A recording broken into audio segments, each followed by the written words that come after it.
La Comisión Española de Ayuda al Refugiado presentaba esta semana su informe anual sobre la situación de las personas refugiadas en España y en Europa. Un informe del que se desprenden datos como los que vamos a ver. Fíjense, a finales de 2022 se superó la cifra de 108,4 millones de personas desplazadas forzosamente. Entre ellas, más de 8,2 millones tuvieron que huir por la invasión rusa de Ucrania.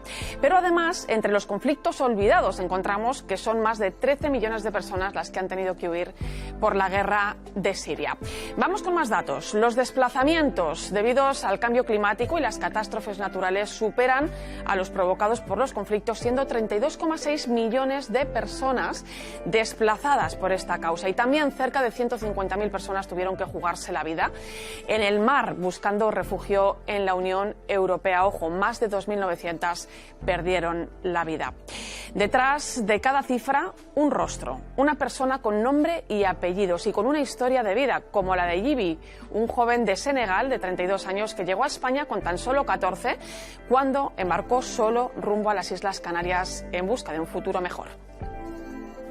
Yo la verdad que en mi país estaba estudiando, una persona joven normal, vivía con mi padre y mis hermanos también. Y lo que pasa es que en un momento dado, ¿no?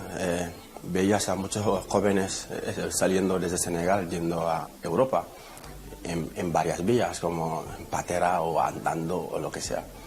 Y luego ya, cuando ya pasaba el tiempo, cuando volvía la gente, la verdad que venía con también con muchas cosas arregladas, ¿no? Eso es lo que me movió para moverme y venir a Europa en patera con 14 años, y que mis padres en realidad no tenían ni idea, sino jamás me hubieran dejado. Y nada, estuve un mes fuera sin poder contactarme con ellos. Pues yo la verdad que yo cogí la patera en Mauritania, porque de Senegal salí en una noche, nos lleva a Mauritania un coche y de ahí ya cogimos, en Mauritania estuvimos en una casa un día y medio y nada, estuvimos en el mar durante 5 o 6 días más o menos y éramos varias personas, pero habían solamente 2 menores, otro chico y yo. Me acuerdo que éramos unos 80 y pico y terminamos llegando casi 68 más o menos. Pues gracias a la labor de los religiosos mercenarios y su fundación La Merced Migraciones, Yibi pudo ampliar sus estudios y en la actualidad es trabajador de la propia fundación en un proyecto de salud mental. Yo llegué a Canarias y allí estuve un año. Estuvimos en un centro que se llama La Esperanza y allí éramos casi 100 y pico menores. Desde allí también estudiábamos español mucho, es lo que más hacíamos casi durante el día. Pasó un año y pico y nos trajeron a Madrid algunos, sino van cogiendo los más jóvenes, creo, en un centro que se llama Asociación Colectivo en la Calle, y al cumplir los 18 años y resulta que Fundación La Merced pues tenía un proyecto diferente, ¿no? De acoger la gente ya recién cumplido los 18 para poder darles otra oportunidad. Pues tuve suerte y no me quedé en la calle, sino tenía otra casa también para entrar y varios chicos también como yo también. Y nada, en La Merced pues al llegar pues pude estudiar, pude sacarme la ESO, hacer dos grados medios, luego un grado superior y nada, me dieron todas las oportunidades posibles. Y lo que quiero es hacer trabajo social y poder seguir formándome en este ámbito. Veo el futuro igual que cualquier español, casi todo igual. Da igual que sea de fuera o de dentro. Y todos los sueños son iguales. O sea, un sueño de un blanco, de un negro, de un español, de un senegalés, es el sueño de cada chaval, ¿no? La verdad que escuchar a Yibi le llena a uno el corazón de esperanza, pero no todos han corrido la misma suerte. Los obispos españoles pedían esta semana, tras lo vivido frente a las costas griegas, políticas y leyes que garanticen vías legales y seguras para los flujos migratorios. Es el compromiso de la Iglesia con la acogida, la protección, la promoción y la integración de refugiados y migrantes. Tiscar Espigares, muy buenas tardes. Hola, buenas tardes, Irene. Tiscar es responsable de la comunidad de San Egidio en Madrid, una comunidad cristiana donde la oración, los pobres, la paz, ¿no?, son sus referentes, ¿no?, fundamentales, y además dedica especial atención a las periferias de las que tanto habla el Papa Francisco. Estamos sin duda ante una de las grandes cuestiones que plantea el mundo actual, el reto migratorio, ¿no? Efectivamente, tú antes, cuando estabas comentando los datos de ACNUR del último informe, las cifras, ¿no? 108,4 millones de desplazados en el mundo, no han hecho más que aumentar. Y eso lo que nos está diciendo es que cada vez son más las regiones del mundo, las regiones de la Tierra donde es imposible vivir, y las personas tienen que moverse, no por capricho, tienen que moverse para poder seguir viviendo, para garantizar un futuro para ellos, para sus familias. Esta semana los obispos de migraciones de la Conferencia Episcopal lanzaban una nota con motivo del trágico naufragio ocurrido frente a las costas de Grecia. Pedían que se esclarecieran los hechos y enumeraban los factores que han provocado, ¿no?, y sobre los que se puede trabajar, es decir, la falta de futuro en países de origen, el despreciable lucro de las mafias y las políticas y leyes europeas, ¿no?, el rechazo al migrante, ¿no?, que se vea extendiendo, ¿no?, por toda la sociedad. Yo no sé si somos muy conscientes, ¿no?, del problema migratorio o ya vemos tragedias, ¿no?, como la que acaba de pasar en Grecia y nos resulta algo normal. Estamos ante un drama social. Yo espero que no lo veamos como normal, pero efectivamente es que es cotidianamente. Después de la tragedia del Mar Jónico, la tragedia delante de las costas del Sáhara, con más de 30 desaparecidos. Pero ha pasado un año y vuelve a repetirse la historia y seguimos en el mismo bucle. Efectivamente, o sea, estamos, yo creo que Europa corre el riesgo de una inhumanidad tremenda, ¿no? O sea, incluso últimamente en los medios de comunicación ha salido la noticia de un pescador tunecino que ha pescado cadáveres de personas, incluso un bebé.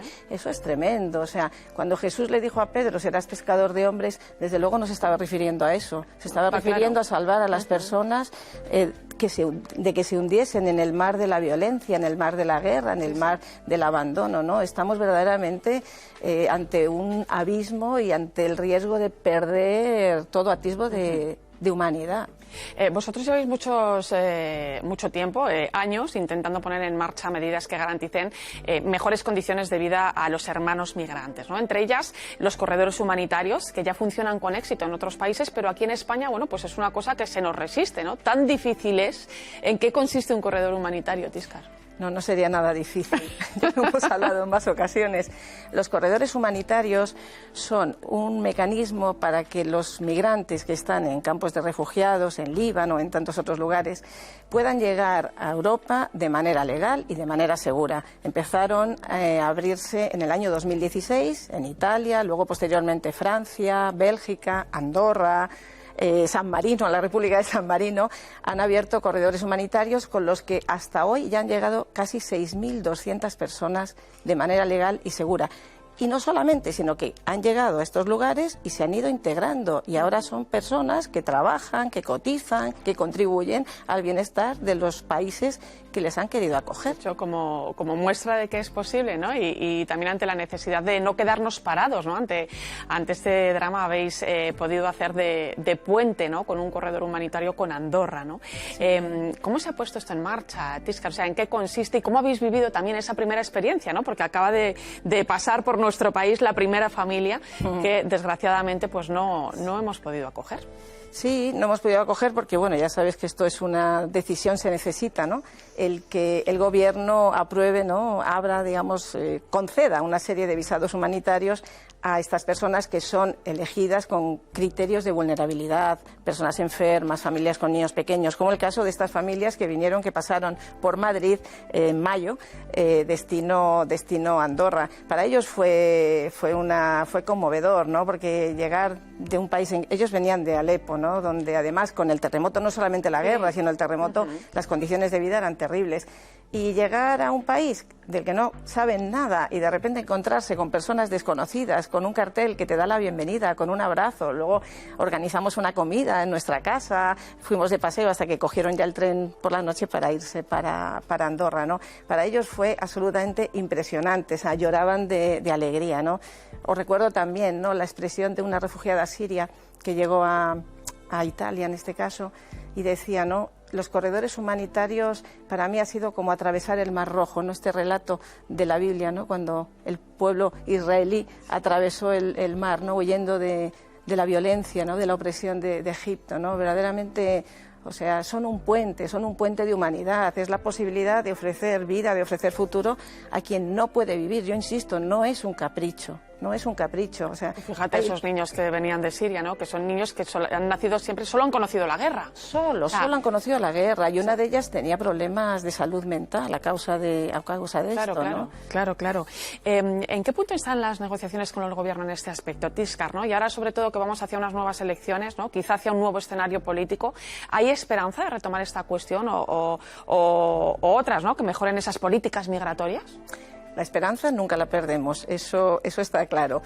En el momento las negociaciones están detenidas. Tuvimos ese encuentro el año pasado con el ministro Escrivá y bueno, parecía que la cosa iba a ponerse en marcha, pero luego no, yo creo que no hay voluntad. Entonces lo que hay que hacer es pues seguir intentando, convenciendo, explicando por qué es necesario. Y entre otros motivos, el primero la humanidad, porque aquí no tenemos que perder de vista, no tenemos que perder el norte. La prioridad primera es salvar vidas humanas. Este es el primero de los derechos humanos, el poder vivir.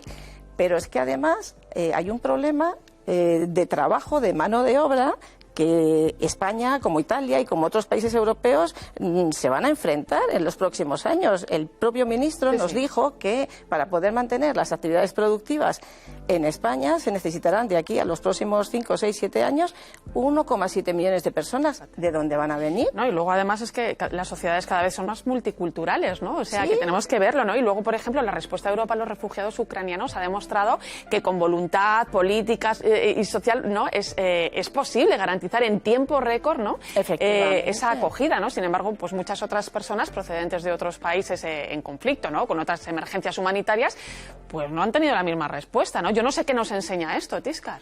Pues nos enseña que si queremos, podemos, yo creo, claramente, ¿no? Y por desgracia lo que estamos viendo en cuanto a políticas europeas, el pacto migratorio que a principios de este mes de junio el Consejo Europeo ha aprobado a la espera ahora de un reglamento, pues es que se vuelve de alguna manera, se consolida una mirada de desconfianza, cuando no de criminalización del migrante, ¿no? Y hasta el punto de consolidar más pues las devoluciones en caliente en las fronteras, si las personas son inseguras, si son riesgos, si no se puede... O sea, vamos hacia una Europa cada vez con puertas más cerradas, más fortaleza y con menos capacidad de acogida y con menos preocupación por lo que está ocurriendo en el mundo, porque yo insisto, el Papa en su mensaje para la próxima jornada del migrante y refugiado en septiembre, el título es muy significativo: libres para quedarse, libres para migrar.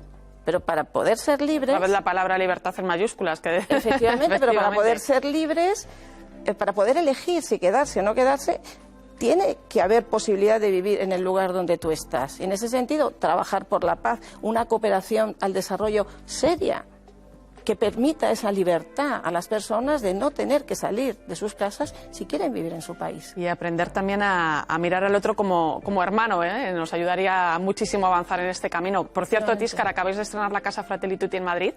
Su nombre ya dice mucho. Todo. Lo dice todo, efectivamente. Fue, la verdad, que la encíclica del Papa la que nos iluminó. Estábamos con el nombre, teníamos otras alternativas un poquito más feas, más largas y tal. Y dijimos, si es esto, Fratelli Tutti, todos hermanos. Este es el futuro del mundo. O aprendemos a ser hermanos, o aprendemos a conmovernos, a que nos duela el dolor de nuestro hermano, o si no, no va a haber futuro para nadie, ni tampoco para nosotros. Yo estoy convencida. Sí. Está claro. Pues ahí dejamos deberes también, a la sociedad y a todo el que nos esté viendo. Gracias, Tiscar Espigares, responsable de la Comunidad San Egidio en Madrid, por ayudarnos a ver un poquito más a las personas, ¿no? A través de vuestro ejemplo y de esa labor tan necesaria que lleváis a cabo. Un placer, como siempre. Gracias a vosotros.